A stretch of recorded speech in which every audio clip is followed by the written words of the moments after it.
Philippe de Villiers, lui, n'était pas à Sciences Po Paris. Il présentait à son tour un petit livret résumant son programme. Il se présente comme un candidat neuf qui met la France avant l'Europe. Arnaud Boutet, Olivier Robert. Pour se démarquer, Philippe de Villiers s'impose déjà des vacances limitées à l'Elysée, car son programme compte 337 jours de réforme. Il veut tout changer. Lui qui se dit fier d'être français, part en guerre contre l'Europe de Bruxelles et veut surtout lutter contre les délocalisations.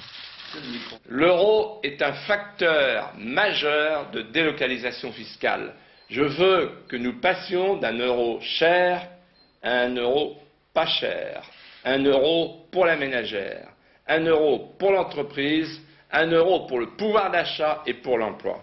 Protection douanière, monétaire, suppression des 35 heures obligatoires, baisse des impôts. Dans ce catalogue, il insiste sur les valeurs patriotiques, comme la blouse à l'école, ou veut lutter contre le communautarisme en quelques points. Avec une charte républicaine pour la construction des mosquées, avec des conditions draconiennes, mais aussi un changement du droit de la nationalité, pour que le fait de devenir français soit considéré désormais non plus comme un droit, mais comme un honneur. Et lors de l'enregistrement de son film de campagne, il insiste. Ce n'est pas à la France à s'adapter à l'islam, c'est à l'islam à s'adapter à la France. Il parle comme Jean-Marie Le Pen, mais reste loin derrière dans les sondages. Dans cette campagne, le scout Villiers fait mine d'y croire. L'hymne à la joie. Et comme tous les autres, il promet des surprises.